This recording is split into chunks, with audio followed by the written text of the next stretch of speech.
So we're talking about Nanny's sad childhood? Yeah. And when the earthquake and fire hit in San Francisco, why, they had to just get out and go up to the park. Golden Gate Park? No, not Golden Gate Park. The one up there on the hill above Polk Street. There's a park up there. Oh, right. Oh, I thought they were in Golden Gate Park. No. They lived in that park up there on the hill. Where were they living when the earthquake struck? In the Polk Street area. Uh-huh. Yeah. I don't remember exactly where, but in the Polk Street area.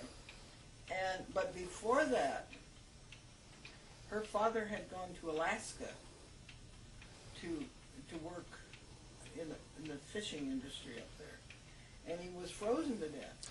You're kidding. I didn't know that. So Graham was a widow. How old was Nanny when her father froze to death?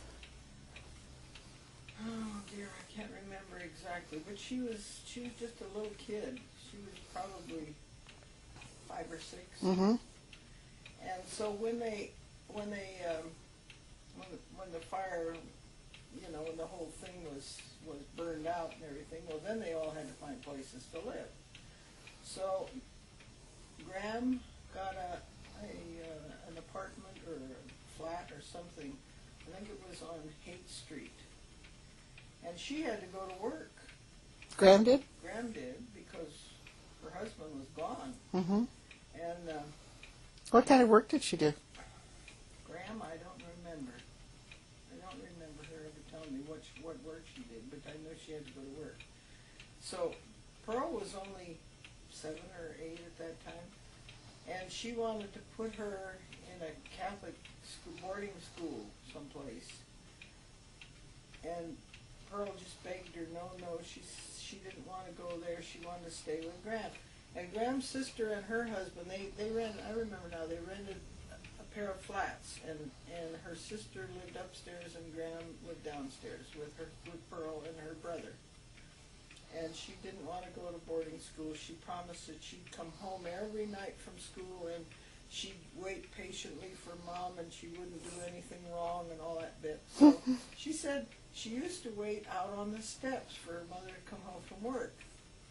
And she says she can remember sometimes it was so cold that she'd sit out on the front steps waiting for her mother to come home from work. And this man used to walk by all the time, and he'd stop and talk to her. So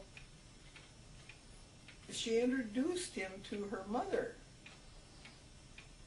She would tell her mother about this man that always stopped and talked to her. So one time, somehow or other, he was walking by and her mother was home. So she introduced to the mother. Well, time went along and they ended up getting married. Oh, so Nanny was a matchmaker. Yeah, Nanny was a matchmaker, right. And he was a very nice man. From what she said, she really loved him.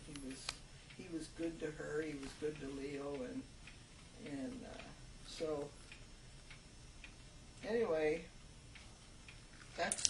but they went through a real hard time when they were little, because Graham had a hard time pulling it all together after the earthquake. How long did they have to live in the park after the earthquake? No, they lived in tents up there in the park. I don't know how long. You know, it was funny. Remember the gal that we ran into in Hawaii that was her friend? Oh, yeah. That's where she met Edith. Oh, in the park when they were all up there living in the park. After the earthquake. Yeah. Huh. And Edith ended up working in the maternity section of the Emporium, and every time I went down to the Emporium, I used to see her down there.